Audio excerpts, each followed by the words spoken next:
दोस्तों, मैं हूं आपकी अपनी प्रीति राठौर। स्वागत है आपका मेरे YouTube चैनल मन की बात प्रीति के साथ। मैं तो एक बार फिर से हाजिर हूं, मैं एक सच्ची घटना, एक नई कहानी लेकर।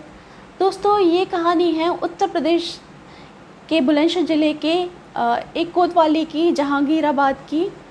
तो ये सच्ची घटना है दोस्तों, बात है 2023 की ही।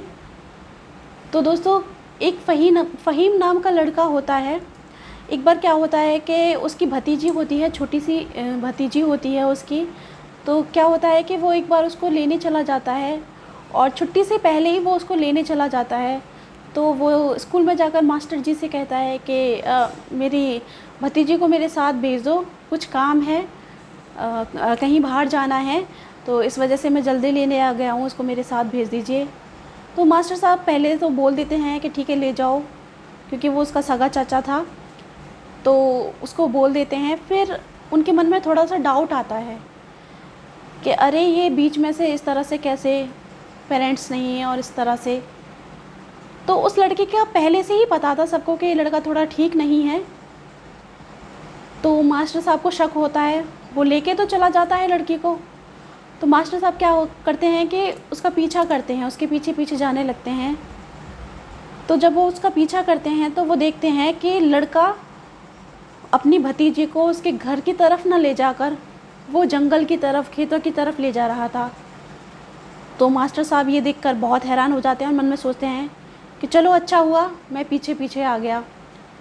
तो वो जैसे ही जंगल की तरफ बढ़ता है तो वो जंगल में पहुंच जाता है, खेतों में पहुंच जाता है। तो वहाँ वो अपनी भतीजी के साथ एक घटिया हरकत करता है, उसके साथ घिनौनी हरकत करने की कोशिश करता है। तो ये देखकर लड़की चिल्लाने लगती है, और मास्टर जी इस चीज़ को देख लेते हैं। जैसे ही वो ज़बरदस्ती करने की कोशिश करता है और लड़की चिल्लाती है, तभी मास्टर जी वहाँ पे पहुँच जाते हैं, और मास्टर जी भी चिल्लाने लगते हैं। तो आसपास के लोग वहाँ पे आ जाते हैं। जैसे तैसे उस लड़की की जान बच जाती है मास्टर जी की वजह से, और वो लड़का वहाँ से भाग जाता है। तो क्या होता है कि ये बात घर वालों तक पहुँचती है।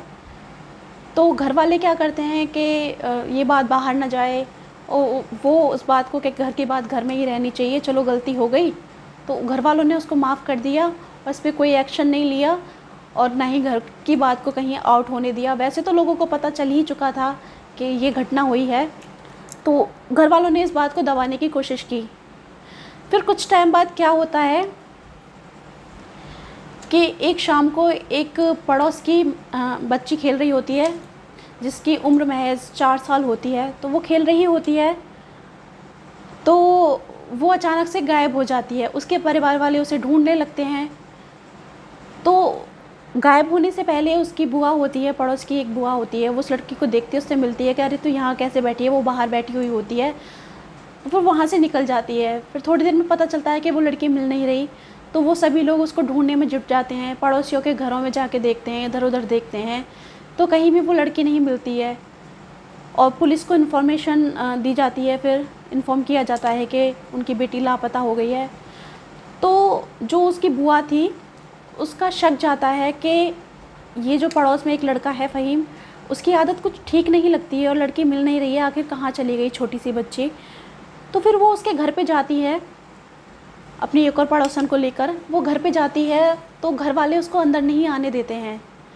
फिर ज़िद करके, ज़बरदस्ती करके वो घर में तलाशती है, तो नहीं मिलती है। तो एक कमरा रह जाता है। तो वो जब उस कमरे की ओर बढ़ती है, तो उसके जो परिवार वाले, जो उस घर के सदस्य थे, वो रोकते हैं उसको, अरे कि इस कमरे में मत जाओ, इस कमरे में फ़हीम लेटा हुआ है, सो रहा है, वो डिस्टर्ब हो जाएगा, तुम्हारी बेटी यहाँ पर नहीं है, बच्ची यहाँ पर नहीं है, तुम जाओ यहाँ से। तो उस औरत का मन नहीं मानता है कि इस कमरे में क्यों नहीं जाने दे रहे, और वो लड़के की आदत भी ठीक नहीं थी, वो जानती थी अच्छे से।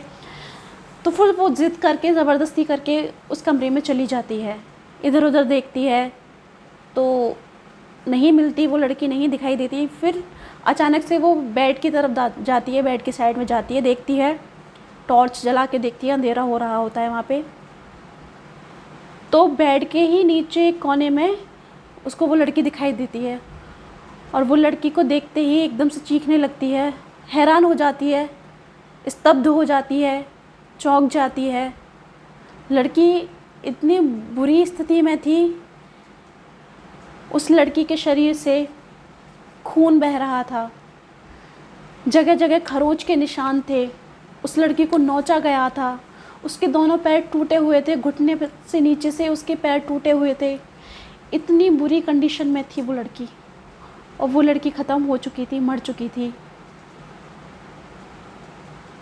वो औरत चिल्लाने लगती है, बुलाती है कि बच्ची मिल गई, बच्ची मिल गई, इधर आओ, हैरान हो जाती है। तो सभी लोग परिवार के इकट्ठा हो जाते हैं। तो जो फ़हीम के परिवार वाले होते हैं उसको पूरी तरह से बचाने की कोशिश करते हैं। फिर क्या होता है, वो जो बुआ थी उसके परिवार वाले आते हैं, सभी देखते हैं, तो पूरा पड़ोस, पूरा मोहल्ला इकट्ठा हो जाता है। पुलिस भी आ जाती है उसी दौरान। तो पुलिस देखती है, उसको गिरफ़्तार कर लेती है और ले जाती है। तो फिर क्या होता है कि जो उसके परिवार वाले थे अपने बेटे को बचाने के लिए उन लोगों को धमकियां देने लगे, उनको बयान देने से मना करने लगे, धमकियां देने लगे, अगर तुमने बयान दिया या केस फाइल किया या कुछ आगे एक्शन लिया तो हम तुम्हारे साथ बहुत बुरा हो जाएगा, तुम जानते तो हो, ये जैसा लड़की के साथ हुआ है उससे भी बुरा तुम्हारे साथ होगा। तो वो इस तरह से धमकियां देने करते हैं, एक मुजरिम को पूरी तरह से बचाने की कोशिश करते हैं। तो फिर क्या होता है, एक ध्रुव नाम के लॉयर होते हैं, वो इस केस को अपने हाथों में ले लेते हैं। तो इस घटना को होने के 77 दिन बाद कोर्ट में सुनवाई होती है। तो फाइनली उसको फांसी की सज़ा सुना दी जाती है, फ़हीम को। तो दोस्तों, हमारी सोसाइटी में, हमारे समाज में इतने घिनौने काम बढ़ते जा रहे हैं कि मतलब मासूम बच्चियों को भी नहीं छोड़ा जा रहा। आखिर उन मासूम बच्चियों का क्या कसूर था, उस मासूम बच्ची का क्या कसूर था जो उसके साथ इतना घिनौना कृत्य किया गया। और सबसे बुरी और दुख की बात यह है कि ऐसे मुजरिमों को, ऐसे दोषियों को, ऐसे अपराधियों को, ऐसे जल्लादों को, ऐसे हैवानों को, ऐसे शैतानों को उसके अपने लोग बचाने की कोशिश करते हैं। सबसे बुरी बात तो यही है, ऐसे अपराधियों को तुरंत पुलिस के हवाले देना चाहिए और उन पर सख्त से सख्त कार्रवाई की जानी चाहिए। और ऐसे अपराधियों को सच बताऊं तो फांसी की सज़ा ही होनी चाहिए। मैंने बहुत केसेस देखे हैं, बहुत घटनाएं देखी हैं जिनमें आरोपी एकदम बच जाता है, उसको बचा लिया जाता है, लेकिन ऐसा बिल्कुल भी नहीं होना चाहिए। सल्यूट है उस वकील को जिन्होंने ये केस संभाला और उसको फांसी की सज़ा दिलाई। बेचारी मासूम बच्चियाँ ऐसे अपराधियों के, ऐसे जल्लादों के चपेट में आ जाती हैं। ये बहुत ही दुखद घटना है। बहुत ही, बेचारी 4 साल की मासूम बच्ची, मतलब उसमें वो उसको इतनी गंदी नज़र से देखते हैं और इतना बड़ा अपराध कर देते हैं। क्या हो गया है हमारे समाज के लोगों को? बेचारी लड़कियों को, बेचारी महिलाओं को, मासूम बच्चियों तक को नहीं छोड़ा जा रहा है इस समाज में। इतना घिनौना कृत्य किया जाता है। तो पता है, लोग कहते हैं कि सरकार अपराधों को नहीं रोक पा रही है, इस सरकार में अपराध हो रहे हैं, उस सरकार में अपराध होते थे, सरकार नहीं रोक पा रही है। तो सबसे पहले तो अपराध एक चीज़ से रोका जा सकता है, संस्कारों से। संस्कारों की बहुत ज़्यादा ज़रूरत है अपने देश में। तो हर माँ बाप को अपने बच्चों को संस्कार देना चाहिए और ऐसी घिनौनी हरकतों पे पर्दा नहीं डालना चाहिए। उसको पहले से ही, जैसे कि उसने अपने भतीजी के साथ दुष्कर्म करने की कोशिश की थी, तो तभी उसको सज़ा हो जाती, तो शायद ही ऐसी घटना बाद में घटित होती। तो जैसे ही घर वालों को पता चले कि हमारा बेटा, या समाज को पता चले कि ये लोग ऐसा घिनौना काम करने की कोशिश कर रहा था, अगर उसे पहले ही सज़ा हो जाती तो ये सब आगे ना होता। तो ऐसे लोगों को सज़ा मिलनी चाहिए। और सरकार से भी अनुरोध है, वकीलों से अनुरोध है कि ऐसे गुनाहों को माफ़ ना किया जाए और फांसी से कोई बड़ी सज़ा हो ही नहीं सकती, सीधे फांसी मिलनी चाहिए ऐसे लोगों को। तो दोस्तों, मैं सहम जाती हूँ ऐसी कहानियाँ सुनकर। तो दोस्तों, आज की कहानी में इतना ही।